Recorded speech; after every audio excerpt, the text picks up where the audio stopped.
Amén. Amén. Soberano Señor, Padre Celestial, con el corazón lleno de gozo, nos reunimos en esta mañana de Santo Sábado para continuar estudiando en esta escuela sabática su santa palabra, todo lo que su Santo Espíritu inspiró a sus profetas. Gracias, Señor, por extendernos la vida, tiempo de gracia, por permitirnos reunirnos aún en libertad a través de estos medios y de los recursos que el Señor nos concede.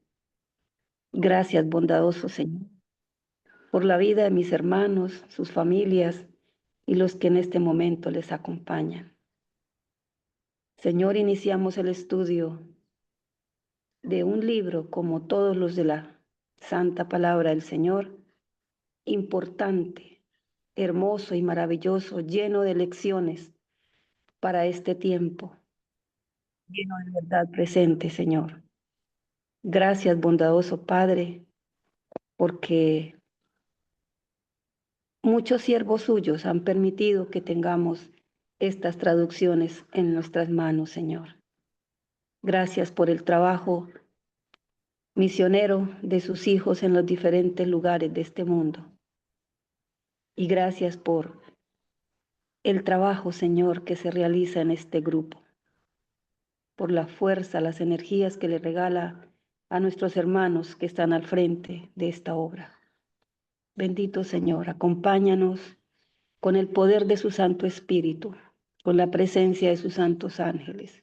Dirígenos en el estudio de esta mañana, al iniciar el estudio del libro de Esther. Señor, gratitudes que expresamos en el bendito nombre de nuestro Señor Jesucristo. Amén. Amén. Amén. Amén. Amén.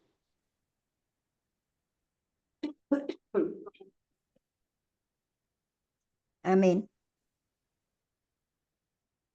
Bueno, mis hermanos, nuevamente un feliz Santo Sábado para todos. El Señor les bendiga a ustedes, a sus familias y a las personas que les acompañan en este momento. Amén. Igualmente, hermanita Argenis. Empezamos, hermanos, el estudio del libro de Esther. Este libro que, según lo que dice la portada de la escuela sabática de los pioneros, se estudió en el cuarto semestre o cuarto trimestre del año 1905, pero que hoy tiene relevancia como verdad presente también para estudiarlo y para poder extraer de él todas las lecciones para estos momentos que vivimos en este planeta. Momentos de crisis, momentos de ver el cumplimiento de las profecías. Así de que, hermanos, pues, como tenemos cada lección con preguntas, con referencias en la Biblia o con notas, vamos a estudiarlo de una manera más activa, que no haya necesidad de pedirle a los hermanos que por favor no lean la pregunta número 1, sino que cada uno vaya en el orden que desea participar, contribuyendo con el estudio, a leer la pregunta, la respuesta en la Biblia, haciendo sus comentarios o quizás inquietudes. De esa manera vamos a estar más activos, y cuando uno hace parte del aprendizaje, es decir, participa, son cosas que nunca se nos van a olvidar. Entonces, hermanos, bienvenidos, y el Señor nos ilumine y nos guíe en este estudio. Entonces, hermano Carlos, no sé si usted tenga alguna introducción especial para este libro o si invitamos a nuestros hermanos a que nos nos compartan qué conocen del libro, porque yo me acuerdo que cuando estaban mis hijos pequeños, pues ese hacía parte de las historias bíblicas, el libro de Ruth, el libro de Esther, la historia de Samuel, en fin. Entonces me gustaría, no sé, hermano Carlos, si le parece que nuestros hermanos pudieran eh, hacernos estos comentarios antes de empezar en forma esta primera lección que tiene como título El Rey Rico. Sí, hermanita Argenis. Sí, bueno, cuando usted me pregunta, yo inmediatamente viene a mi mente por lo menos dos elementos.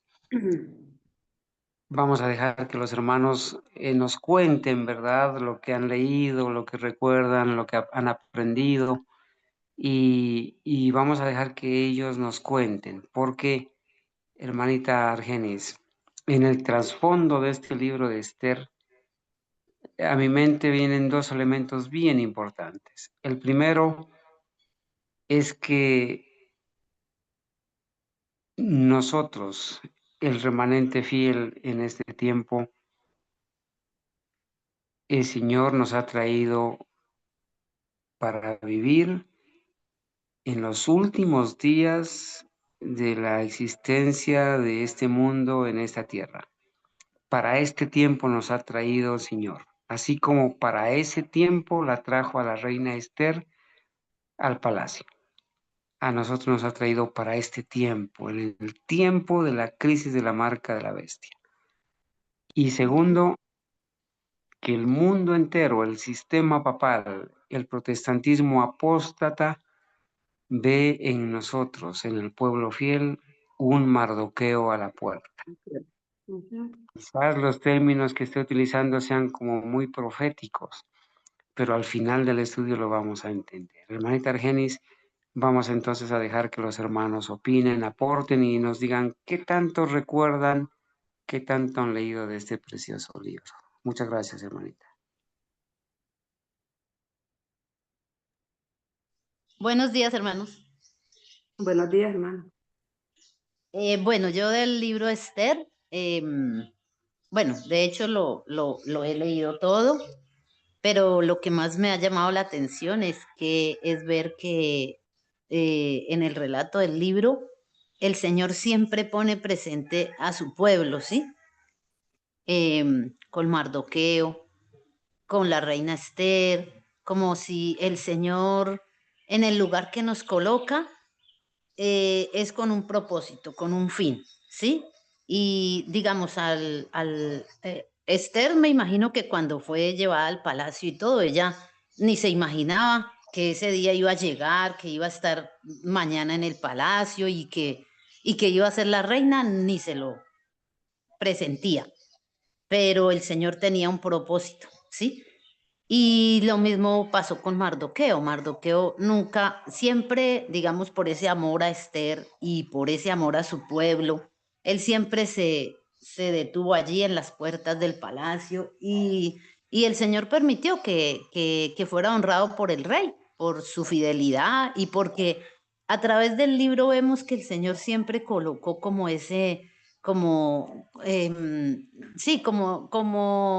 esa voluntad suya para que todos los eventos que relata allí del pueblo de Dios fueran en un determinado tiempo, en un determinado momento y, y pues me gustó, o sea, me gusta mucho el relato del libro de Esther porque también nos anima, de que nos da ánimo de que el Señor a su pueblo fiel, a pesar de los edictos, de los decretos, nosotros quizás en este entonces estamos esperando unos decretos que van a ser fallados, firmados, que van a tener mucho que ver con nosotros.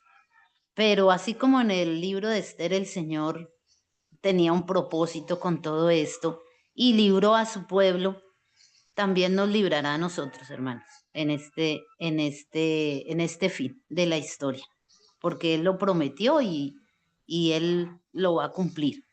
Solamente es hacer la voluntad, así como Mardoqueo, que se mantuvo fiel, que no se postró a adorar al rey Amán, y Esther se mantuvo firme y no negó su procedencia cuando pues se halló así bueno, como en ese extremo, ¿sí? Ella, digamos, ¿cómo se dice? Dijo de dónde era y todo, y no temió porque pues su pueblo la estaba apoyando y todo. También nos deja una enseñanza de que debemos ser unidos, porque ayunó el pueblo, ayunaron ellos en el palacio, y el Señor contestó y hizo posible que el rey llamara a Esther a su presencia y le concediera sus deseos. Entonces me parece muy bonita la historia de Esther. Gracias, hermana Adriana. La hermana Mónica escribió algo que no alcancé a leerle.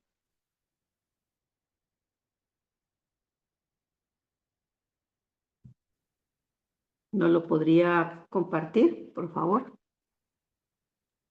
Que yo resumo el libro de Esther en estas palabras, que Dios siempre tiene el control. De todo, sí. Gracias, hermana Mónica. ¿Quisiera agregar algo más? No más. Hermana Argenis, buenos días. Buenos días, hermana Ángela. Bueno, estudiando la historia, qué fue lo que pasó con los primeros dos decretos de Ciro y Darío, donde ellos dan la orden o dan el permiso de que el pueblo de Dios salga de allá, de esa provincia de Babilonia, de allá donde estaban, y bueno, se termina la cautividad de los 70 años, y para sorpresa del rey, no se van todos, se quedan en Babilonia. Muchos se quedan ahí en Babilonia. Hoy en día pasa lo mismo. Muchos quieren quedarse en Babilonia, ¿sí? Entonces, esto es una enseñanza muy bonita para los que no quieren aceptar el llamado de salir de Babilonia. Y entonces, ¿qué pasa después con el rey Asuero? O digámoslo así, el rey Artajerjes, porque le tienen varios nombres. Em, en esta ocasión, Satanás utiliza a este hombre importante ahí en el reino de Asuero, Amán, para hacer impulsar al rey a hacer este decreto de muerte para los judíos. Pero Dios en su misericordia pone a Esther ahí en este reino y la utiliza a ella para como un buen instrumento, digámoslo así, y a Mardoqueo, a su tío, bueno, a la persona que la crió, porque él no era el papá de ella, la crió porque ella perdió los padres cuando estaba muy niña. Y entonces aquí el Señor la utiliza a ella, su influencia, por así decirlo, como estando allá en el reino, y el Señor obra poderosamente. Obviamente ellos ayunan, oran, bueno, hacen unos ayunos, y el Señor escucha sus peticiones a pesar de que ellos se quedaron en Babilonia. El Señor actuó poderosamente y los libró también en esa ocasión. Gracias, hermana Ángela.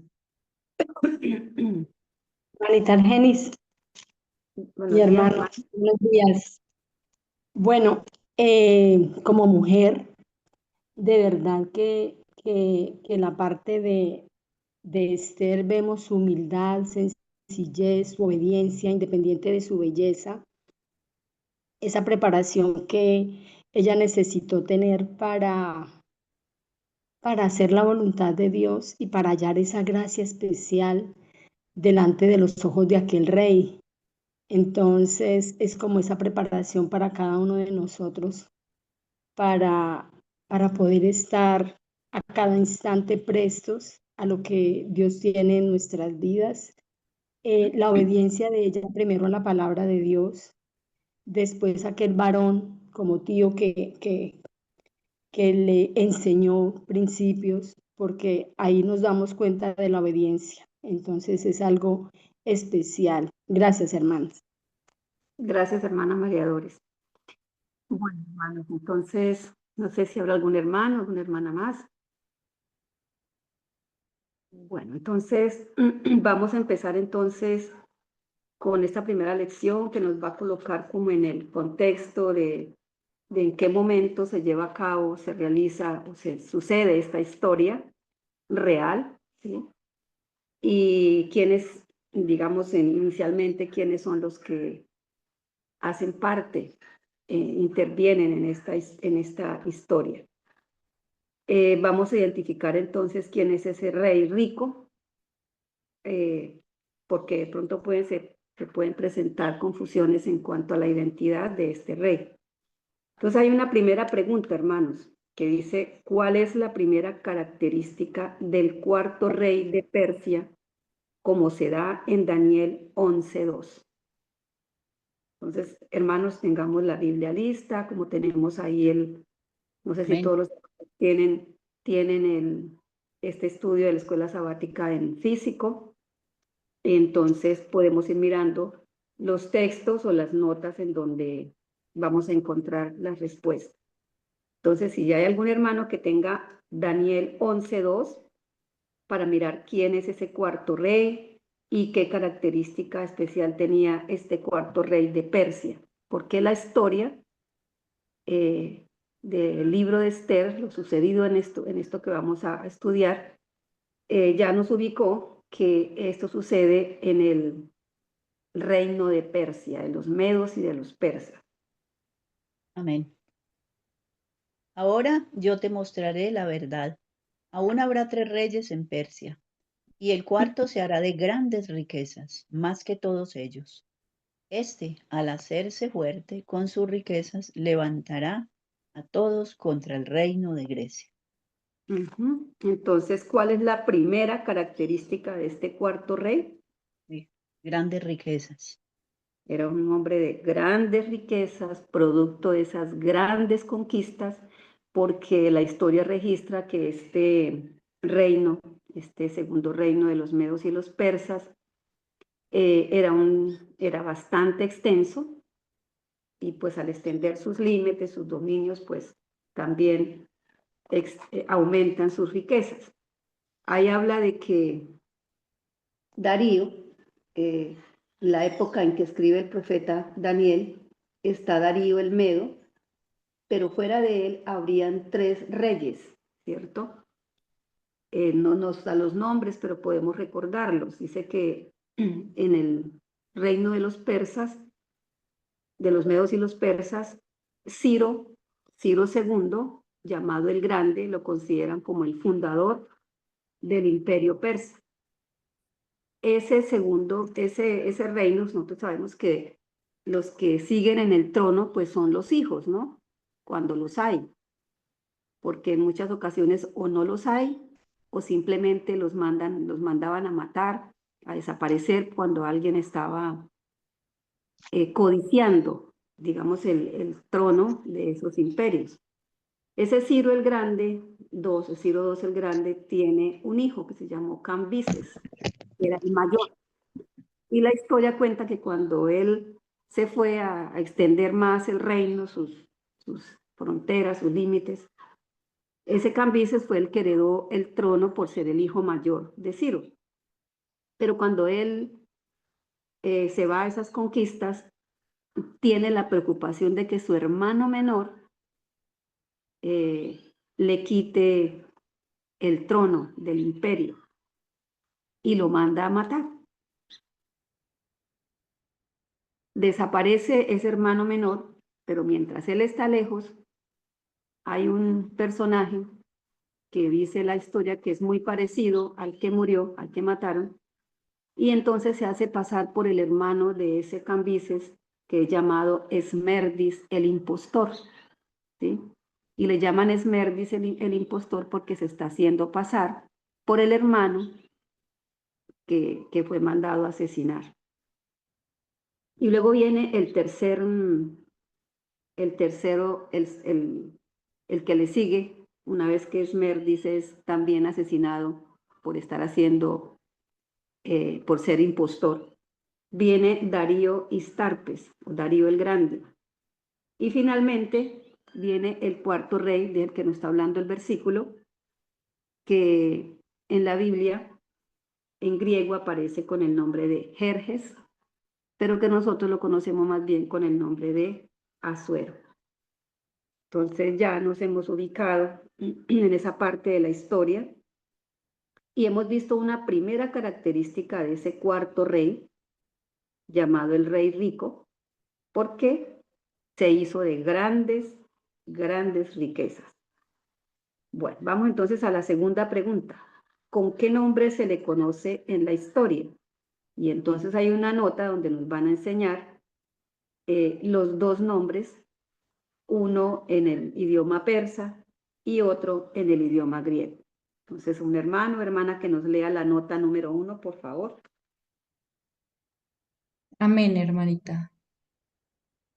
La nota 1. Las visiones de los capítulos 10 y 11 de Daniel fueron dadas en el tercer año de Ciro, rey de Persia.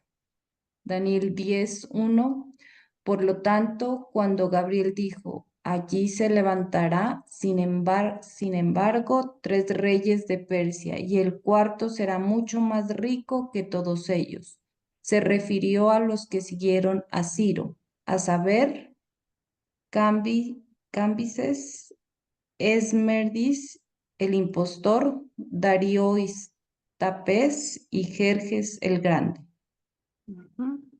Entonces, ¿cómo se le conoce en la historia a ese cuarto rey? Jerjes el Grande. Jerjes el Grande, ¿cierto? Entonces, después de Ciro, vinieron 4 reinos, cuatro emperadores, o los que manejaban ese imperio de los medos y los persas, ¿no? Cambises, Esmerdis el impostor, que ya sabemos por qué se le conoce como impostor, Darío Istaspes y Jerjes el Grande. Entonces ahí le podemos colocar el nombre con el que se le conoce en la historia, Jerjes el Grande. Diga el nombre bíblico de este rey y la extensión de su reino. Eso está en Esther 1, versículos 1 y 2. ¿Cuál es el nombre bíblico de este Jerjes el Grande? ¿Y cuál era la extensión de su reino?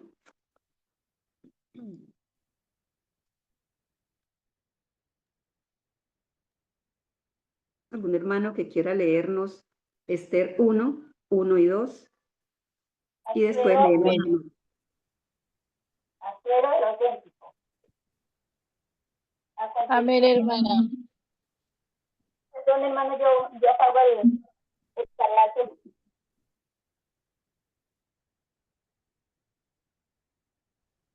Hermana, no se le entiende bien, se le oye distorsionado. Tiene que dijo que iba a apagar el parlante, algo así. Ah, ya. Aló. Sí, hermana, adelante.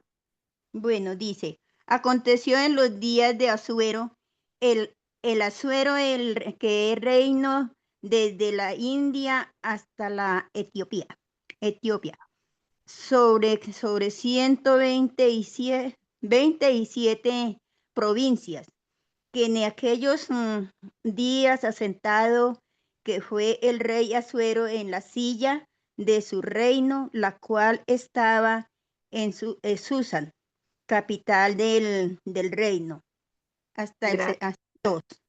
Gracias, hermana, sí. Entonces nos están preguntando cuál es el nombre bíblico de este rey. ¿Cuál es el nombre bíblico? Asuero. Asuero, ¿sí? ¿Y cuánto se extendía su reino? Si nosotros vamos 127 provincias. al mapa de la historia, de la conformación de la tierra en esa época, dice que se extendía desde la India hasta Etiopía, sobre 127 provincias. No sé si esas provincias las pudiéramos como igualar a 127, digamos, reinos pequeñitos o países, ¿no? Y cuando fue afirmado Asuero en el trono de su reino, pues su capital de ese reino estaba en Susa, ¿no?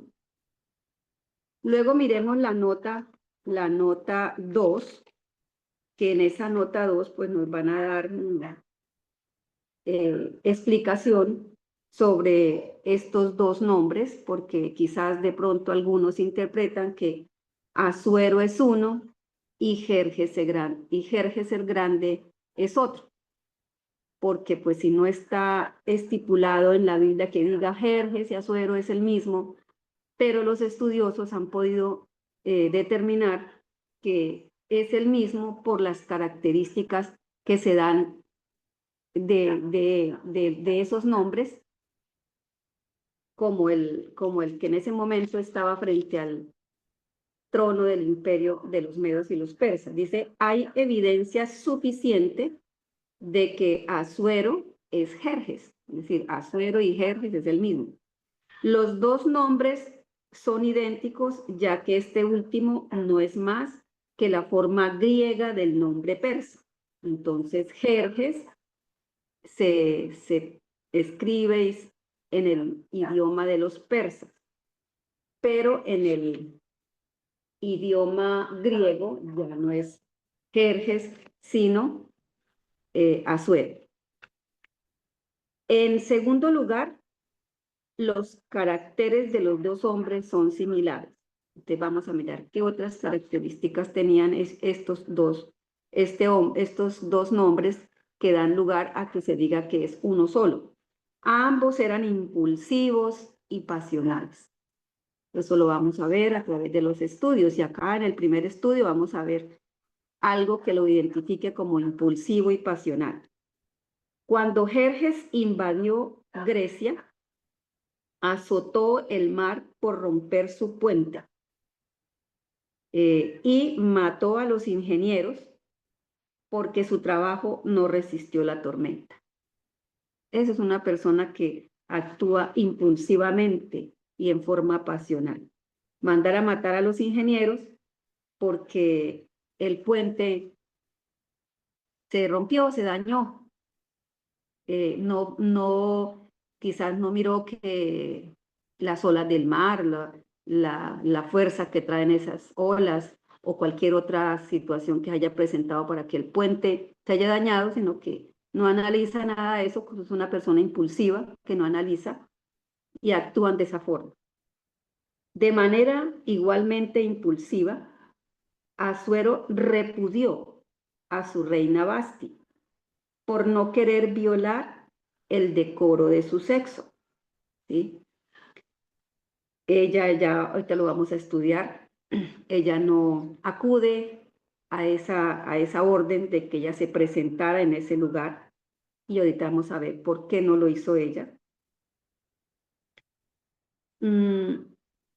Ordenó también la masacre de todo el pueblo judío para satisfacer la malicia de Amán. Ahí en todos estos ejemplos que nos están colocando es de una persona que actúa impulsivamente. En el tercer año del reinado de Jerjes se llevó a cabo una asamblea para organizar la guerra griega. En el año tercero del reinado de Asuero se celebró una gran fiesta y asamblea en Susa, en el palacio. Es decir, estamos leyendo cosas que hicieron y que aparecen unas con el nombre de Asuero, otras con el nombre de Jerjes, para mirar esa característica de este hombre, un hombre impulsivo y pasional. Esto está en Esther 1:3. En el séptimo año de su reinado, Jerjes volvió derrotado de Grecia y se consoló con los placeres del harén.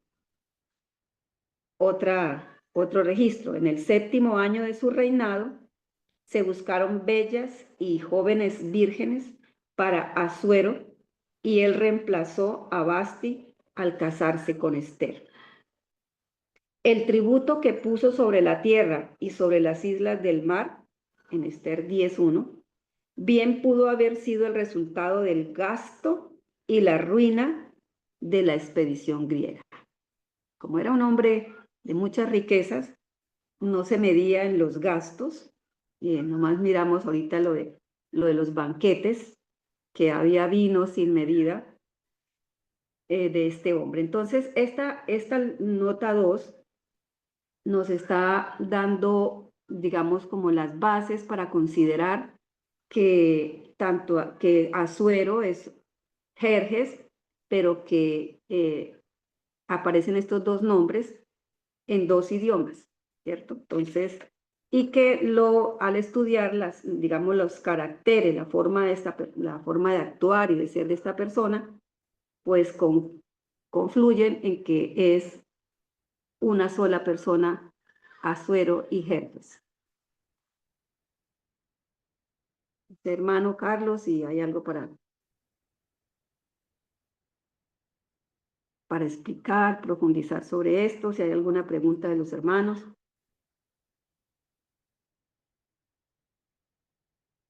Bueno, entonces vamos a la pregunta número 3.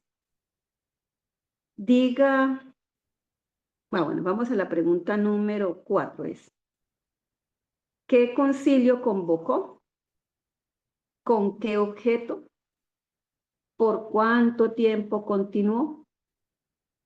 Esto lo encontramos en el capítulo 1, versos 4 y 5. Amén. Para mostrarles, para Esther, ¿cierto? Esther 1:4. 4 y 5. Para mostrarles durante mucho tiempo, 180 días, el esplendor de la gloria de su reino y el brillo y la magnificencia de su poder. Cumplidos estos días, ofreció el rey otro banquete por 7 días, en el patio del huerto del palacio real, a todo el pueblo que había en Susa, capital del reino, desde el mayor hasta el menor. Gracias, hermana Ángela. Entonces, En el de la hermana Ángela no dice que fueron 180 días de la rumba que armó él, no. ¿no? Sí, aquí. Hermana Argenis, permíteme leer el verso 3. En el tercer año de su reinado ofreció un banquete a todos sus príncipes y cortesanos, invitó también a los más poderosos de Persia y de Media, gobernadores y príncipes de provincias. Y ya en el verso 4 comienza a decir que los convocó a todos para mostrarles durante mucho tiempo, 180 días, entonces podemos ahí multiplicar cuántos meses 6 meses. fueron de fiesta o cuántos días fueron de fiesta que este señor hizo, Asuero hizo. Y toda el dineral, toda la riqueza que se gastó en este banquete, en esta fiesta. De 6 meses, hermana Ángela. Y en el versículo 5 nos dice, y cumplidos estos días, o sea, se acabó el banquete, se acabó toda esa reunión de 6 meses, dice, y cumplidos estos días, hizo el rey otro banquete, lo alargó por más tiempo, el tiempo fue de 7 días, en el palacio del huerto real, a todo el pueblo en Susa. Ya no solamente entiendo yo, ustedes hermanos, por favor, nos ayudan, que en ese primer banquete de 180 días, 6 meses, estaban todos los príncipes, o sea, gobernadores de sus 127 provincias, teniendo delante de él a los más poderosos de Persia y de Media, gobernadores y príncipes de las provincias. Pero ya en este que alarga durante 7 días, dice, y lo hizo en el huerto del palacio, llama a todo el pueblo que había en Susa, capital del reino, desde el mayor hasta el menor. Entonces, ¿qué concilio convocó? Convoca un banquete, ¿no? ¿Con qué objeto? Con el de mostrarles todas las riquezas, toda la gloria de su reino, todo el brillo, la magnificencia de su poder. ¿Por cuánto tiempo continuó? Entonces, inicialmente fueron 6 meses, 180 días, pero lo alarga por 7 días más y ahí invita a todo el pueblo, desde el mayor hasta el menor. Bueno, acá no hay nota. Entonces seguimos a la pregunta número 5. Enuncie algunas de las formas en las que el rey hizo alarde de su gran riqueza. Entonces leemos el verso 6 y el verso 7 para mirar en qué formas hizo el alarde, cómo mostró su magnificencia, su gran riqueza. ¿Sí? Y luego miramos la nota 3. Otro hermano, otra hermana que nos lea, por favor, el El verso 6. pabellón. Esther 1:6-7. Sí, señora, sí, hermana. Sí.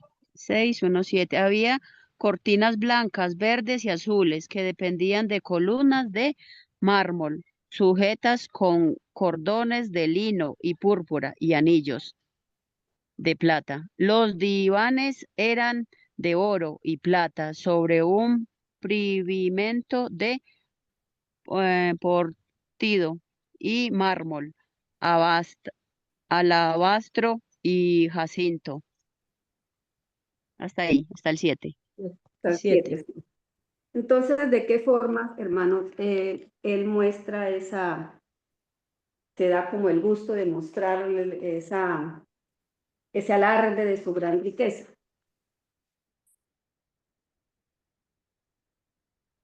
A mí me llamó mucho la atención, hermana Argenis, el verso 7. Esta versión dice, se bebía en vasos de oro, diferentes unos de otros, o sea, eran labrados distintos. Y el vino real corría en abundancia como corresponde a la generosidad de un rey. Entonces, vemos de que... Además, hermana Ángela, habían reclinatorios de oro y de plata. Los Ujú. reclinatorios son como ahora lo que llamamos nosotros aquí los sofás, ¿no? Donde uno se puede Para recostar sentarse. y casi Ujú, que medio acostarse, ¿no? Para no decir otra ujú. palabra. Eran de oro y de plata. Sobre el losado, es decir, el piso, si uno pone en las casas un piso bonito, unas plaquetas, allá era un losado de pórfido y de mármol, y de alabastro y de jacinto. No sé si nuestra mente puede llevarnos a imaginar cómo era ese huerto, ese pabellón o huerto donde fueron invitados desde el mayor hasta el menor. Había un tendido de cuerdas de lino, de púrpura, en anillos de plata, columnas de mármol, reclinatorios de oro, ese piso especial y los vasos de oro, vasos de diferentes formas y mucho vino real, de acuerdo a la generosidad del rey. Entonces, esa fue, digamos, las formas que él escogió para mostrarle a todo su gran riqueza.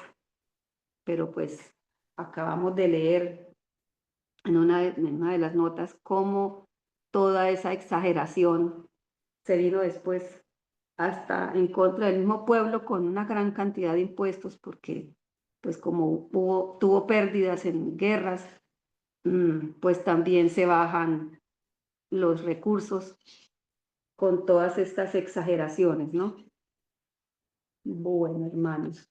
Hermanita Entonces, Argenis, sí, quería hermana. hacer un comentario que así como vimos este tipo de reyes anteriormente, aún en este tiempo se ven esos reyes o esos príncipes árabes, ¿no? Que también se caracterizan por eso, por demostrar su poder, demostrando a los demás lo que tienen y usan excentricidades como los carros en oro, yates en oro. Aún en ese tiempo, en este tiempo existen ese tipo de personas, ¿no? Sí, y para no ir muy lejos, hermana Jimena, pues aquí también en alguna época uno escuchaba cosas como que en ciertas élites se consumían los alimentos con,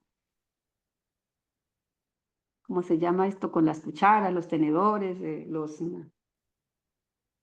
¿cómo los llamamos en general a ellos? Los Cubiertos. cubiertos de oro, casas talladas, labradas en mármol, ¿sí? Había mucha excentricidad en esos personajes, ¿cierto? Pero que finalmente, pues, ya nosotros sabemos cómo han terminado y en manos de quién han ido para todas estas riquezas. Y ya nosotros sabemos también, ¿no? Todo esto, todas esas riquezas, todas esas excentricidades de estas personas, pues, todo esto será más, más elementos para que ardan en el día en que el Señor destruirá todo esto que hay. Hermana Argenis, Ujú. yo estaba leyendo Patriarcas y Profetas, no recuerdo el capítulo donde se nombra a los antidiluvianos y que era muy común encontrar joyas, bueno, diamantes, perlas preciosas, oro, plata, todos estos metales. Era muy común y los antidiluvianos competían con sus mansiones. Uno hacía una mansión forrada en oro y con perlas preciosas y el otro quería competir con este y hacer otra mejor que el vecino. Entonces ya desde ese entonces pues se veía todo esto y por eso fue que en el diluvio Dios ocultó todos estos metales, todas estas perlas preciosas, las ocultó. Y bueno, el hombre pues obviamente cava y huecos profundos, túneles, todas estas minas y las busca. Tiene, bueno, ya ahora tienen más dificultad para encontrarlas porque Dios con el diluvio ocultó todo esto, porque eso fue una de las causas de la perdición de los antidiluvianos. Digo una de las causas porque habían muchas más. Gracias, hermana Ángela. Sí, ahora para buscar lo que antes, porque en Génesis se hablaba de que pues todos estos metales preciosos se veían, ¿no? En los cauces de los ríos, esos ríos que dice Génesis que cruzaban el huerto del Edén, estaban, digamos, a la vista, esos metales preciosos. Después el Señor los sepulta en lo profundo de la tierra y ahora con cuánto sacrificio, esfuerzo, trabajo tienen que, además de la mano de obra humana, pues usan máquinas para poder extraer, ya no en la misma cantidad, sino pequeñas, ¿no? Como cuando la gente va y busca el río, tiene que lavar y lavar y lavar arena para buscar pedacitos, piedritas de esos metales preciosos, porque el Señor sabía la codicia, cuán iba a crecer la codicia y uno ve que es por esas, las explotaciones de esos metales preciosos, pues generalmente en esos lugares hay una situación social difícil, situación moral también baja, Violencia, violencia, mucha violencia, mucha corrupción. corrupción, asesinatos, van y vienen, por ese tipo de cosas. Por eso el Señor las sepulta para que si el hombre quiere, le cueste, mejor dicho, más sudor de lo que el Señor dijo que debíamos trabajar de ahí en adelante. Bueno, la nota 3 dice que los lechos a los que se hace referencia en los versículos son sin duda los sofás sobre los cuales, según la moda oriental, se reclinaban mientras se festejaba. Y como nos dijo la hermana Ángela, las copas para beber eran de oro y aunque a miles se les dio vino, cada copa tenía un diseño diferente. Entonces, ¿cuánto habrá costado diseñar miles y miles de copas al gusto de este reino? Bueno, entonces vamos ahora a la pregunta 6. ¿Qué consideración se mostró al servir el vino? Verso 8.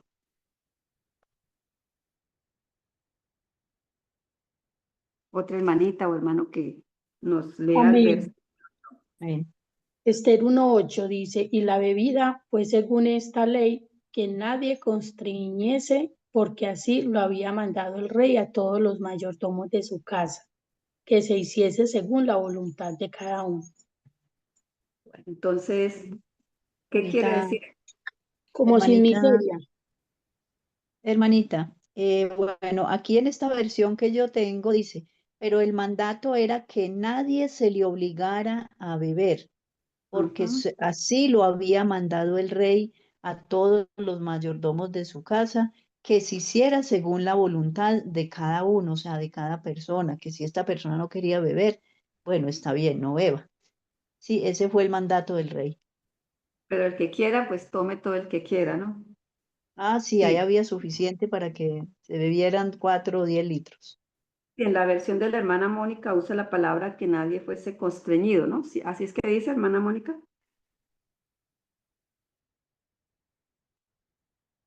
Sí, así. Ujú.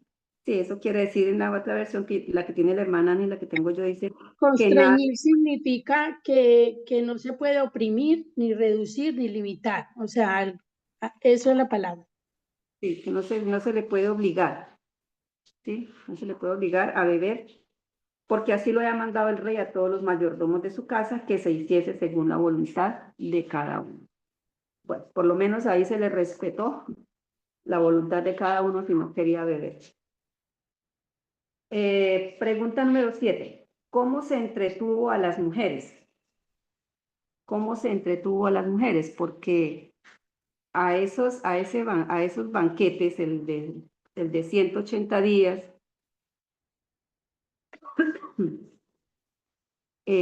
donde es llamada la reina Basti, pues ahí entendemos nosotros que quienes estaban ahí era un banquete eminentemente masculino, ¿cierto? Porque las mujeres pues estaban en otro lugar. Entonces, miremos qué nos dice el verso 9. ¿Cómo se entretuvo a las mujeres? También la reina Basti ofreció un banquete para las mujeres en el palacio real del rey Asuero. Bueno, sí, así mismo dice acá, asimismo la reina Basti hizo banquete para las mujeres en la casa real del rey Asuero. Entonces las mujeres, las esposas de estos personajes, de estos gobernadores, príncipes de provincias, de todos estos cortesanos importantes del imperio, estaban reunidas en otro banquete ofrecido por la reina Basti. ¿Qué mandato irrazonable dio el rey? Versículos 10 y 11. ¿Qué mandato irrazonable? El Hermano séptimo María. día,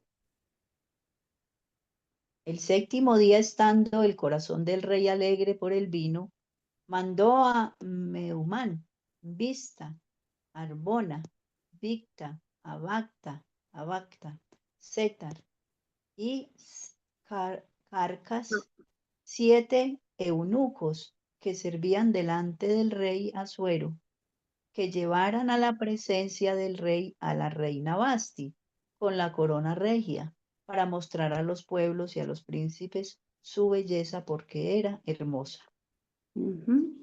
La pregunta nos dice que es un mandato irrazonable, ¿no?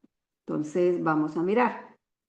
Ya en el séptimo día, estando el corazón del rey alegre del vino, estaban bien embriagaditos, mandó a estos 7 eunucos. Ya nosotros sabemos que son eunucos, ¿cierto? ¿Recuerdan, hermanos, que son eunucos?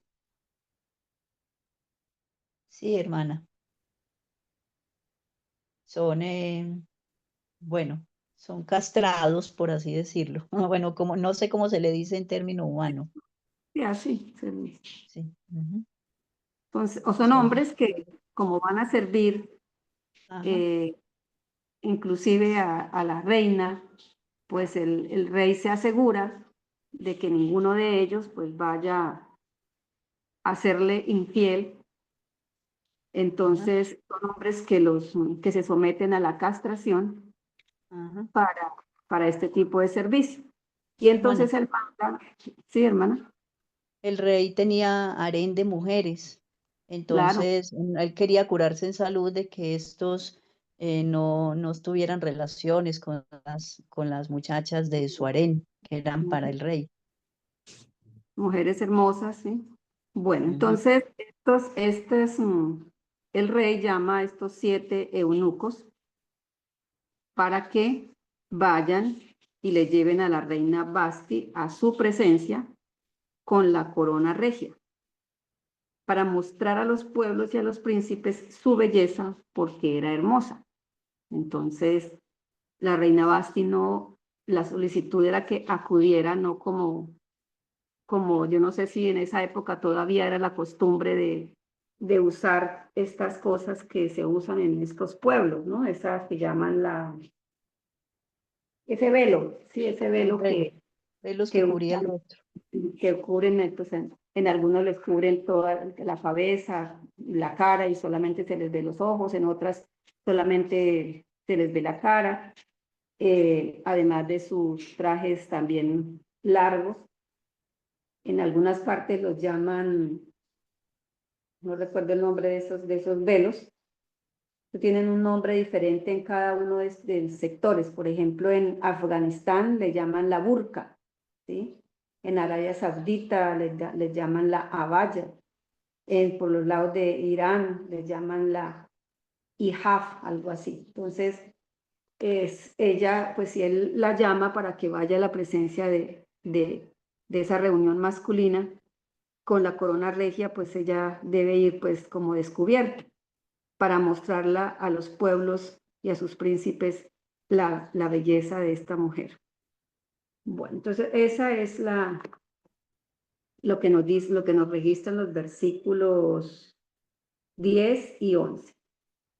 Y en el versículo 12 vamos a mirar cuál fue la respuesta de la reina Basti. Entonces leamos el versículo 12, hermana María Doris o Laura, Amén. versículo 12. Mas la reina Basti no quiso comparecer a la orden del rey, enviada por medio de los eunucos, y el rey se enojó mucho y se encendió su ira en él. Mas la reina no quiso comparecer a la orden del rey enviada por medio de sus eunucos. Y como habíamos visto entre las características de este rey, Asuero versus Jerjes, inmediatamente se enojó y se encendió en ira, porque nos habían dicho que es un hombre impulsivo, es un hombre pasional. Entonces, ¿qué sucede cuando se da cuenta el rey la forma en que recibió la orden? Nos lo va a ampliar en la nota 4. Dice, en los países orientales no era costumbre para las mujeres virtuosas aparecer en público sin velo. Por lo tanto, el mandato fue injusto. Por su negativa, Basti reveló nobleza de alma y optó por renunciar a su posición y tal vez a su vida en lugar de sacrificar su modestia. Entonces, hermanos y hermanas, ¿qué lecciones importantes podemos extraer de esta parte de la historia? Sí, ella era una mujer, digamos, modesta y bueno, no quiso aceptar ese mandato del rey, así costara su despido, o bueno, el rechazo del rey, que la destituyera como reina, o hasta perder su vida. Podemos hacer una comparación hoy con la reforma pro salud. Nosotras como cristianas debemos, bueno, se dio un tema de la reforma, perdón, la reforma del vestir allá en el Congreso. Ahora nosotras debemos de ser un ejemplo para el mundo y debemos de ser modestas, ¿sí? Debemos de ser pudorosas y seguir el consejo de la profeta del Señor, porque si decimos que aceptamos a la profeta, no debemos rechazar nada de los consejos que ella nos dejó. Y tristemente, como pueblo, estamos fallando en eso. Vestimos como el mundo, ¿sí? Y quizás comemos como el mundo, etcétera, etcétera. Entonces, esto es una enseñanza muy bonita para nosotros como el remanente fiel que somos, el último remanente, como el pueblo distinto, peculiar que queremos ser, entonces que lo seamos en todos los aspectos. Gracias, hermana Ángela. Y recordemos que a esa reunión donde la llama el rey, pues es una reunión, en ese momento la reunión es de hombres, ¿sí? Porque están esos los gobernadores, la gente importante que rodean en su gobierno al rey. Y ella, yo me imagino que ella se puso a preguntar, bueno, ¿qué voy yo a hacer en medio de una cantidad de hombres ebrios, ¿sí? Alborotados por el vino, porque el vino y la sidra, dice la palabra, son alborotadores. Y pues se negó. Ella sabía qué significaba el negarse, porque pues los deseos del rey, las órdenes del rey son para cumplirse. Y eso no fue un impedimento para ella para que se negara a ir. Entonces ahora conozcamos qué sucede ante esta negativa del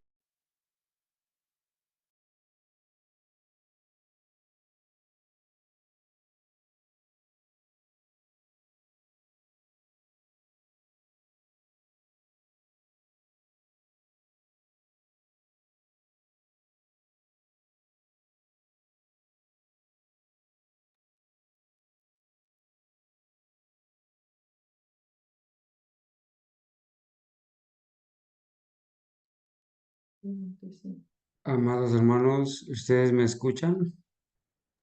Sí, hermano Carlos, no escuchamos a la hermana Renis. A la hermanita Jenny se le fue un ratito la señal. Bueno, mientras ella regresa, aprovecho, hermanitos, para saludarlos a todos, un feliz santo sábado y quizás preguntarles, seguramente algunos hermanos no han tenido la precaución de revisar o quizás no se les aclaró a todos.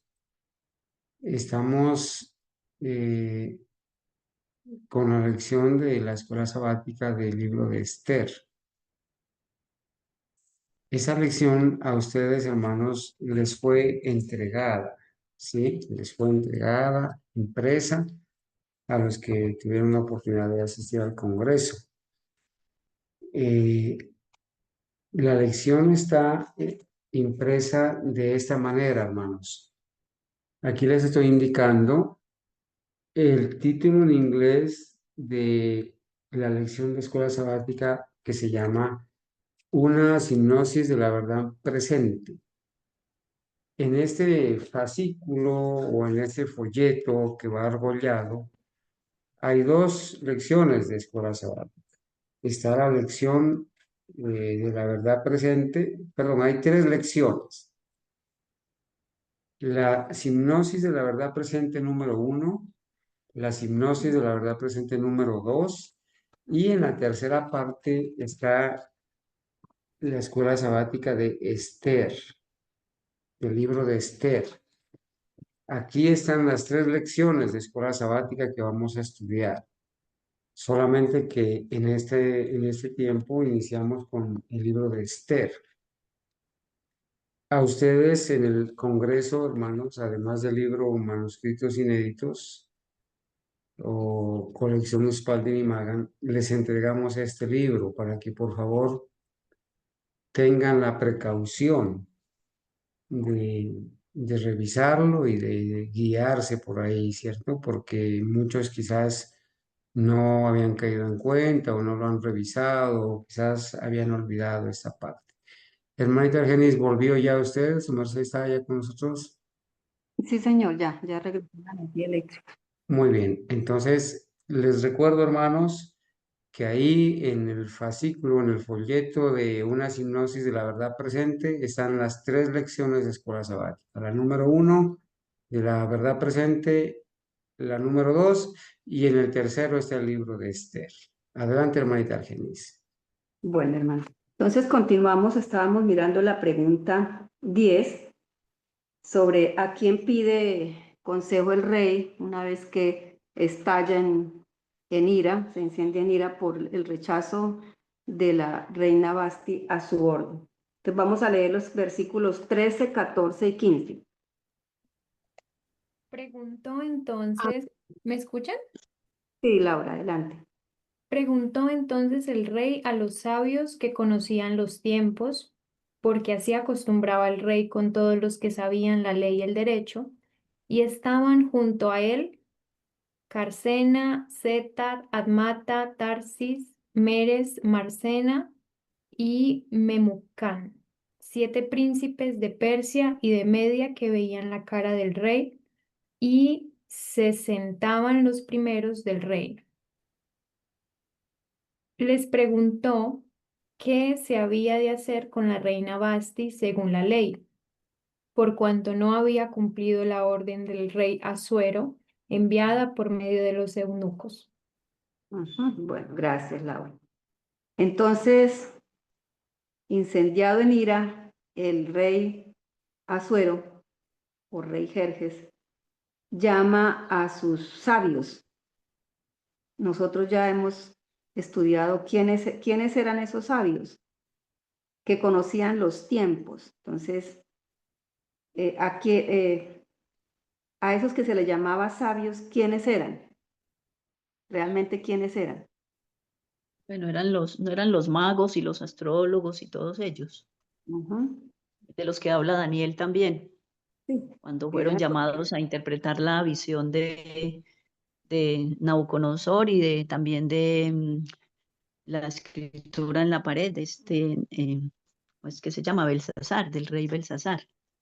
sí, aquí está diciendo que conocían los tiempos, ¿no? Entonces, por medio de la astrología y de todas esas cosas que aprendían en esos reinos. Y además eran también conocedores de las leyes y de los derechos allá en sus imperios. Y ahí los menciona, ¿sí? El rey les pregunta qué hacer con la reina Basti, según la ley, por cuanto no había cumplido la orden del rey enviada por medio de los eunucos. Como era un hombre impulsivo, un hombre pasional, y estaba bajo los efectos de esas bebidas embriagantes, alborotadoras, que dañan todo el funcionamiento cerebral para razonar, para pensar. ¿Qué iba a él poner a pensar que su reina Basti, al haberse negado, pues era una gran mujer, una mujer con unos valores especiales? ¿Cómo la iba a someter a que se presentara ante una asamblea de, no sé, más de 120 hombres, porque decía que eran 120 provincias y en cada provincia un príncipe, también ebrios? ¿Cómo la iba a someter? Por eso la pregunta dice qué mandato irrazonable, ¿no? Entonces, bajo los efectos de estas bebidas y siendo su carácter de esa forma impulsivo, pues busca el consejo de otros hombres con respecto a la negativa de la reina Basti. Entonces miremos cuál fue la respuesta que dieron estos sabios, y especialmente menciona a uno que es a Memucán. Y vamos a leer entonces los versículos de 16 al 20. Entonces dijo Memucán delante del rey y de los príncipes: no solamente contra el rey ha pecado la reina Vasti, sino contra todos los príncipes y contra todos los pueblos que hay en todas las provincias del rey Asuero, porque esta acción de la reina llegará a oídos de todas las mujeres, y ellas tendrán en poca estima a sus maridos, diciendo: el rey Asuero mandó que llevaran ante su presencia a la reina Vasti, y ella no fue. ¿Hasta qué, hermana? El 20, hermano. Entonces las señoras de Persia, o sea, decía Memucán, entonces las señoras de Persia y de Media, que sepan lo que hizo la reina, se lo dirán a todos los príncipes del rey, y eso traerá mucho menosprecio y enojo. Si parece bien al rey, salga un decreto real de vuestra majestad y se inscriba entre las leyes de Persia y de Media para que no sea quebrantado, que Basti no se presente más delante del rey Asuero y el rey haga reina a otra que sea mejor que ella. El decreto dice, el decreto que dicte el rey será conocido en todo su reino, aunque es grande, y todas las mujeres darán honra a sus maridos, desde el mayor hasta el menor. Bueno, entonces en esto consistió la respuesta en la pregunta 11. Vamos en la pregunta 11. Indique cuál fue la respuesta de Memucán. Podemos de pronto imaginar que a estos sabios que se reunieron, Carcena, Setar, Almata, Tarsis, Meres, Marcena y Memucán, 7 príncipes de Persia y de Media, se puedan haber reunido y Memucán entonces sea el que fue indicado para que diera la respuesta al rey, porque el rey pide a estos sabios qué hacer ante esta situación. Y entonces, ¿qué aconsejan, hermanos? O hacen un análisis de lo sucedido. Y de acuerdo a ese análisis de lo que ellos miran, dan una respuesta, una solución para que el rey la haga efectiva. ¿Qué es lo que analizan ellos, hermanos y hermanas? Hermana, Sí, hermana Adriana, adelante. bueno, ellos están analizando, bueno, yo me imagino este panorama, ¿no? O sea, el rey allá con sus amigos allá tomando y todo, ebrios, y en el palacio, en otro lugar, la reina Basti estaba con las mujeres de ellos. Me imagino yo que fue así. Entonces, claro, ella al negarse al rey, pues claro, ellos concluyeron como hombres, bueno, si estas mujeres que están allá, que son nuestras esposas y las esposas, bueno, de ustedes y todo, ven que la reina desobedeció, pues ellas ya no nos van a hacer caso y van a hacer lo mismo porque pues si la reina lo hace, pues nosotros también, ¿sí? Entonces, pues por eso, pues le dicen al rey que firme ese decreto, pues como para ellos asegurarse la sumisión de sus mujeres.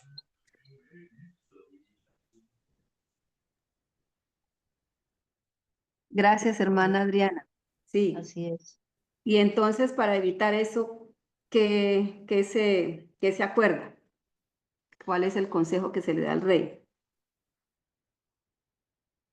Que Basti ya no venga más delante del rey, es Sí, decir, fuera que la seria. destituya como reina y que el rey haga reina a otra, que sea mejor que ella. Mejor que ella, si es físicamente, pues dice que era una mujer muy hermosa. Y si no es físicamente, pues esa parte pues no la están ellos valorando porque para ellos es más importante que el poder que tiene el rey o el poder que tengan los esposos sobre sus esposas, pues no sea puesto digamos, en desvaloración porque no se respete una orden dada por ellos. ¿Sí? Entonces se decreta que que sepa todo el reino, así que es muy grande, pero que hasta el último rincón del reino, pues se conozca el decreto de que todas las mujeres deben dar honra a sus maridos, desde el mayor hasta el menor. Entonces, Hermana dos Lena. cosas. Sí, hermana Ángela. Bueno, aquí hay una enseñanza muy bonita para las esposas, que sean sumisas a sus esposos, obviamente, pero en el Señor, como dice el apóstol Pablo. Ha pasado muchos casos de que el hombre llega borracho a la casa, pisotea a la mujer, la golpea, en algunas ocasiones la maltrata a sus hijos. Y entonces, como la palabra de Dios dice que las mujeres sean sujetas a sus esposos, entonces ellas se dejan maltratar toda una vida, se dejan maltratar y hasta matar y ver el maltrato de sus hijos, porque la palabra de Dios dice eso, pero no comprenden que el apóstol Pablo dice en el Señor, hombres fieles a Dios, que sean buenos cristianos, o sea, que sean un ejemplo, por así decirlo, porque el Señor no sacó a Eva de los pies del hombre para que la pisoteara, sí, la sacó del lado de su corazón, los lados de su corazón. Entonces aquí hay algo, también una enseñanza bonita de que la mujer no es para ser pisoteada, sí, para que el hombre la pisotee, haga lo que quiera con ella, que porque es mi esposa, entonces yo voy a hacer lo que me da la gana con usted. Y eso es lo que pasa hoy en día, sí, es lo que está pasando hoy en día, tantas injusticias que se está viendo, inclusive los mismos que se dicen cristianos pisotean a sus esposas, las maltratan, las menosprecian, bueno, en fin, todo eso.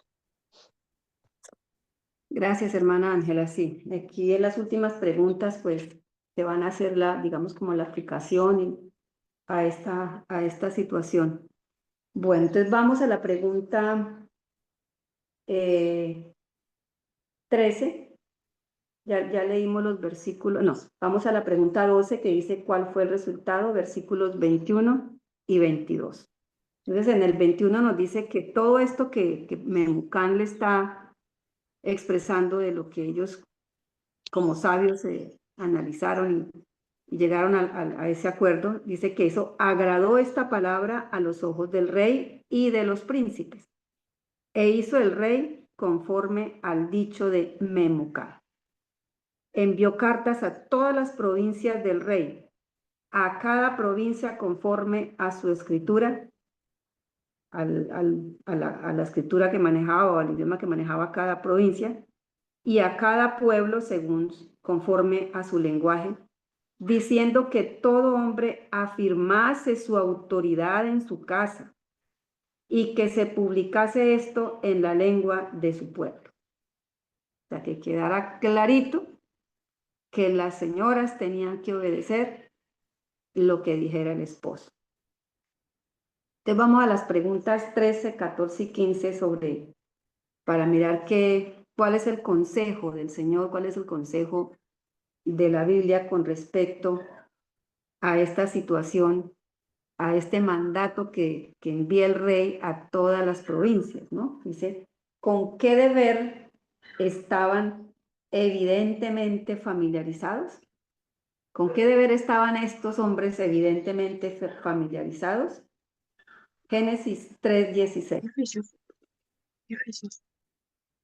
Vamos a leer Génesis 3:16, hermanos y hermanas. Amén. Hermana. Dice la palabra de Dios. A la mujer dijo, multiplicaré en gran manera los dolores en tu preñeces, con dolor darás a luz los hijos y con tu deseo será para tu marido y él se enseñoreará de ti. Gracias. ¿Hay alguna otra versión, hermanas, que sería bueno mirarla para que nos quede bien clarito? Génesis 3:16.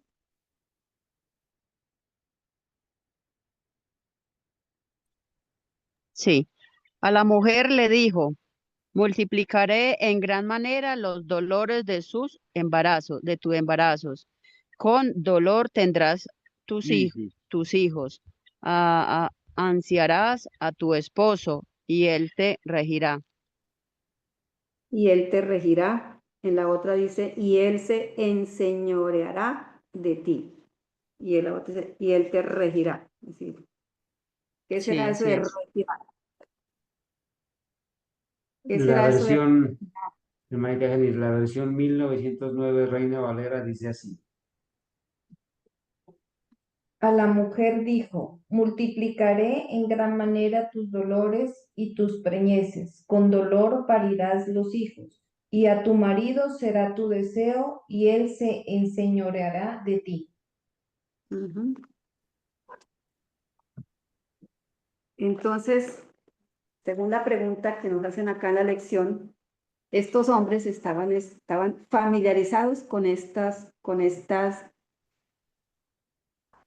la actitud, digamos, o con el cumplimiento de lo que en la palabra de Dios dice acerca de el deber de la esposa hacia el esposo, ¿no? Él se enseñoreará, él te regirá. Y miremos ahora qué dice Efesios 5:22. Efesios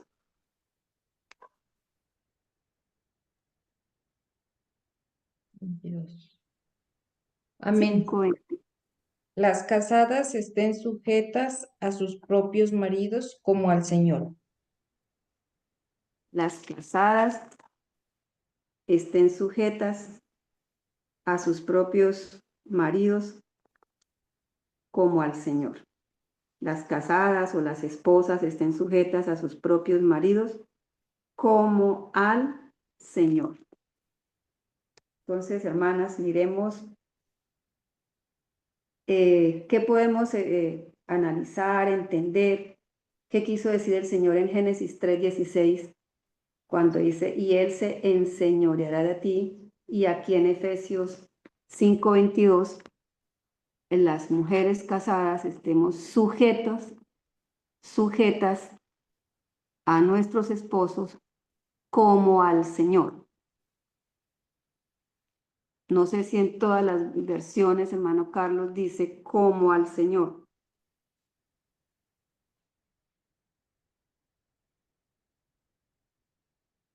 En todas las... Mientras los hermanos opinan, vamos a revisar otras versiones, pero entendemos aquí que los autores de la lección quieren hacer una especie de contraste, ¿no?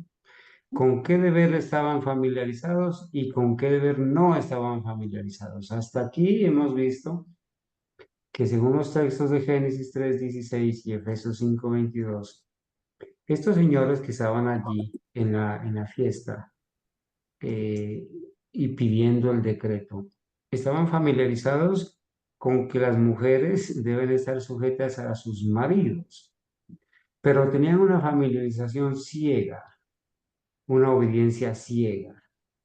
Debes sujetarte independientemente de lo que tú creas, de lo que tú pienses, y debes obedecer o morir. Pero les faltaba una parte a entender. Entonces, mientras buscamos la versión, ¿qué opinan los hermanos? Vamos a buscar Efesios 5:22 en diferentes versiones. Vamos leyendo entonces, mientras tanto, Efesios 5:25. Maridos, amad a vuestras mujeres, o esposos, amad a vuestras esposas, así como Cristo amó a la iglesia y se entregó a sí mismo por ella. Entonces, ellos estaban familiarizados con el deber de Génesis 3:16 y Efesios 5:22, pero no estaban familiarizados con Efesios 5:25, donde los esposos deben amar a sus esposas, así como Cristo amó a la iglesia y se entregó a sí mismo por ella. Entonces, hermanas, nosotras debemos obediencia, respeto, consideración, y no sé qué otros sinónimos pudiéramos agregar ahí, a nuestros esposos. ¿Hasta qué límite?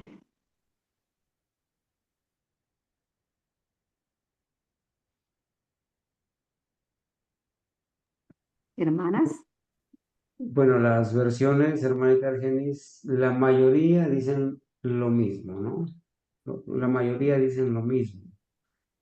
Pero hay una versión que a pesar de que en otras partes es muy tergiversada, eh, habla como más claramente, ¿no? Y dice, las esposas deben sujetarse a sus esposos, así como lo hacen con Cristo.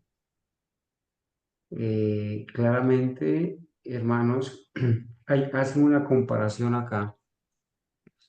¿Cuál es el tipo de sujeción que deben tener las esposas con los esposos?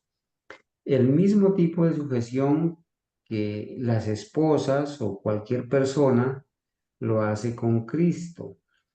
Cristo no obliga, Cristo no es imperialista, no es una obediencia ciega, sino voluntaria, libre, en el amor del Señor que hacemos, ¿verdad?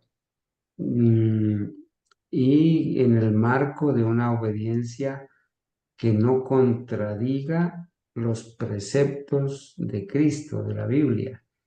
Una esposa no le puede obedecer la orden a su esposo de ir a robar, porque eso contradice los principios de la Biblia. Así como una esposa no se puede someter a los antojos de un esposo que quiere hacer con ella o que quiere que ella haga cosas indebidas, especialmente en la parte del sexo. Eso se llama fornicación dentro del matrimonio. Como tampoco la esposa debe someterse a los dictados de un hombre mundano, porque a veces las esposas tristemente no tienen esposos cristianos de principios y ellos no tienen la mente de Cristo. Entonces para ellos, para muchos de ellos, esta debe ser una obediencia ciega y tú eres mi esposa y tú debes estar sujeta y tienes que obedecer. Y lamentablemente hay muchos cuadros tristes, ¿no? Que viven nuestras hermanas con sus esposos incrédulos, sus compañeros incrédulos. Pero aquí la lección es muy clara, ¿no? Dice que deben someterse a sus esposos como se someten al Señor, ¿sí? En una obediencia que no es ciega, sino libre, basada en el amor, y que no contradiga los principios del Señor o los principios de la Biblia. En ese sentido, debe haber una sumisión, y no solamente de la mujer al esposo, sino también del esposo. Debe haber una armonía con la esposa, ¿no? Por eso dice el consejo a los esposos también, ¿no? Amen a sus esposos, a sus esposas, ámenla, así como Cristo amó a la iglesia y se entregó a sí mismo por ella. Entonces, los esposos, aunque por el asunto del pecado de Eva como esposa, sus deseos debían ser para su marido y él debía enseñorearse de ella, no en el sentido de ser un dictador, ¿cierto? De formar un imperio en el hogar para hacer lo que él diga, sino que el esposo debía tomar las riendas del hogar, la cabeza del hogar, pero ambos, tanto la esposa como el esposo, debemos cultivar la humildad, debemos cultivar el amor mutuo. Y si una esposa está llamada a sujetarse al esposo en el Señor, el esposo también está llamado a amar a su esposa y a entregarse por ella, así como Cristo se entregó por la iglesia. Entonces, en ese sentido, entonces ya hay una armonía, ya hay un equilibrio, ¿verdad? Gracias, hermanito. Gracias, hermano Carlos. Sí, muy claro nos ha quedado, pero pues lamentablemente el plan divino, el plan establecido por el Señor para la familia, para el hogar, pues está dentro de los planes de la agenda diabólica, que era cambiar, digamos, los roles del esposo y de la esposa en el hogar. Y ya son muy pocas, realmente muy pocas, las familias en el mundo que se rigen, que funcionan con este plan divino. Y por eso pues vemos la destrucción de la familia, vemos la situación de los niños y de los jóvenes que ya no están dentro de una familia según el plan divino. Y las consecuencias que todo esto ha traído, pues lo vemos a diario. Hermana Renis, Sí, hermana Ángela. ¿será que hay tiempo para yo leer unos 3 minuticos algo aquí del espíritu de profecía? Sí, hermano. En Nos quedan relación con lo que ya hemos dicho y con lo que dice el hermano Carlos en cuanto a la conducta sexual de los esposos, dice en el capítulo 14 de Testimonios sobre consejos y conducta sexual, excesiva complacencia sexual. El compromiso matrimonial cubre pecados del matiz más oscuro. Hombres y mujeres que profesan piedad rebajan sus propios cuerpos por medio de la indulgencia de pasiones corruptas y descienden así por debajo del nivel de los brutos de la creación. Abusan de las facultades que Dios les ha dado para que sean preservadas en santificación y honor. La salud y la vida misma son sacrificadas sobre el altar de las bajas pasiones. Las facultades superiores y más nobles son colocadas bajo el dominio de las pasiones animales. Quienes así pecan no están familiarizados con los resultados de tal manera de conducirse. Si pudieran darse cuenta de la cantidad de sufrimiento que se causan a ellos mismos por sus propias indulgencias pecaminosas, se alarmarían y algunos por lo menos tratarían de evitar esa manera de conducirse en relación con el pecado que produce tan terribles resultados. Esto esto le acarrea una existencia tan miserable a tanta gente que le sería preferible la muerte antes que la vida. Y muchos acaban muriéndose prematuramente y sin gloria a causa de la excesiva complacencia de las pasiones animales. Piensan que por el hecho de estar casados no están cometiendo pecado alguno. Hombres y mujeres, un día sabrán qué cosa es la lujuria y cuál es el resultado de gratificarla. Pasiones de tan baja calidad pueden ser halladas en el estado matrimonial, tanto fuera como de él. Y esto está en la Review and Herald, 19 de septiembre de 1899. ¿Y Gracias, hermana. ¿Y el libro cómo se llama, hermana? Se llama Testimonios acerca de conducta sexual, testimonios acerca de conducta sexual, adulterio y divorcio. Y también estuve leyendo una parte que dice, no recuerdo si fue en este mismo libro, que ella a eso le llama irregularidades sexuales. O sea, irregularidades sexuales que hay en el matrimonio y que muchos cristianos la están practicando. En una oportunidad, un adventista de la organización decía que había que complacer al esposo en todo lo que él quisiera. Y entonces había que hacerles ciertas cosas que ya todos sabemos, que no queremos mencionar en público, y que para que el hombre no, para tenerlo ahí retenido y no se busque otra mujer. Eso lo dijo una adventista de la organización. Gracias, hermana Ángela. Esta lectura es muy clara, porque además digamos, de la degradación en este aspecto, en el aspecto sexual, pues también, pues ya hemos hablado de las otras, ¿no? De complacernos, de complacer en cosas que no tienen sentido, que son, como dice la pregunta, irrazonables. Bueno, entonces terminamos con la pregunta 15, donde nos dice que indique un remedio eficaz para toda discordia entre marido y mujer. Efesios, el capítulo 5, están todos los consejos acerca del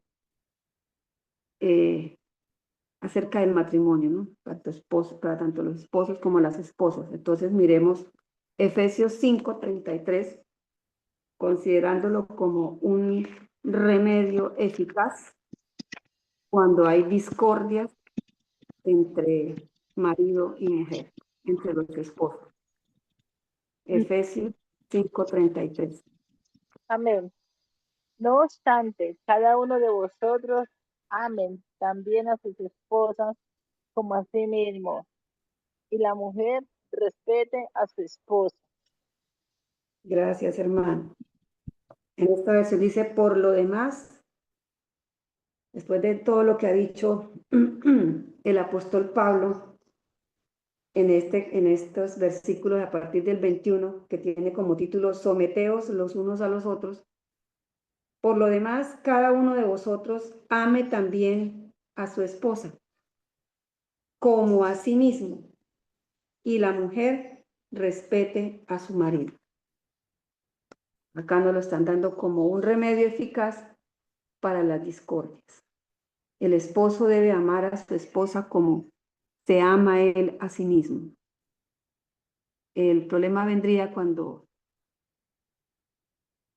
él no se ama a sí mismo, no se respeta a sí mismo, no se considera a sí mismo, y a la esposa que respete a su esposo. Ya nosotros el hermano Carlos nos ha hecho ese contraste en que hasta qué momento, hasta qué límite nosotras debemos respetar, considerar, hasta podemos usar la palabra someternos a nuestros esposos, cuando no traspase los principios divinos. Bueno, hermanos, esta primera lección hemos visto ha sido de mucha enseñanza, de muchos principios que están vigentes y estarán vigentes todo el tiempo con respecto a nosotras y nuestra relación con nuestros esposos, con respecto a todos los principios que deben regir nuestra vida como mujeres y nuestra vida como esposas. Entonces, no sé, hermanos, alguna hermana, algún hermano que quiera. Hoy los hermanos, a excepción del hermano Carlos, no sé si es que hoy no asistieron los hermanos, pero estuvieron hoy calladitos, ¿sí? Y no veo, está el hermano Joseph, está el hermano Sebastián, y está el hermano Jorge Humberto, y no sé quién está con un nombre que aparece aquí, Cristo 77. Es la hermanita Abigail de Chicorral, es la hermanita Abigail, la hermanita Argenis. Bueno, yo creo que en este momento se vuelve muy interesante el estudio, ¿verdad?, que hemos introducido en la escuela sabática, y invitamos a los hermanos para que, por favor, en esta semana leamos detenidamente el libro de Esther completo, son 10 capítulos, para tener un contexto general, y por favor revisar ahí en el manual impreso que les entregamos en el Congreso. Hay 3 escuelas sabáticas, 2 de la verdad presente y el libro de Esther. Creo que podemos hacer el cierre, hermanita Argenis, porque el tema que vamos a presentar en el culto es un poquito amplio, y sí agradecería que iniciemos temprano. Muchas gracias. Bueno, hermanito Carlos, entonces, hermanos, vamos a orar para terminar nuestra escuela sabática. Vamos de rodillas. Hermana Jimena, por favor, nos despide en oración. Amén, mi hermano. Oremos.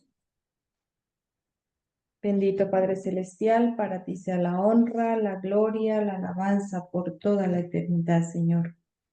Gracias, Padre Santo, porque nos has dejado tu palabra, Señor, para que la estudiemos, para que escudriñemos todo lo que hay en ella para que aprendamos, Señor, a conocerte a través de ella, aprendamos a seguir obedeciéndote, Padre Santo. Ayúdanos a cada uno de nosotros a parecernos cada vez más a ti, Señor,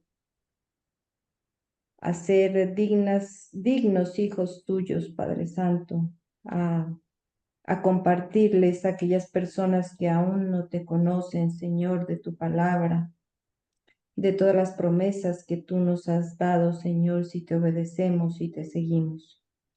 Te pido una bendición para cada uno de mis hermanos y de mis hermanas, Señor, para que nos guíes en tu camino, para que podamos ser salvos, Señor, conociéndote y obedeciéndote.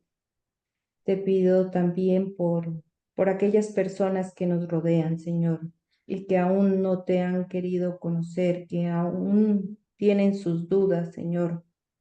Te pido para que el Espíritu Santo obre en cada una de ellos. Y venga, Señor, venga a tus pies, te conozca, te ame, te obedezca. Por aquellos que se han alejado de ti, Señor, y se han ido al mundo. Que el Espíritu Santo obre en sus corazones, que no los deje en paz y vuelvan a tu redil, Señor. Esto te lo pedimos y te lo rogamos en el nombre de nuestro Señor Jesucristo. Amén. Amén. Amén. Amén. Amén. Amén.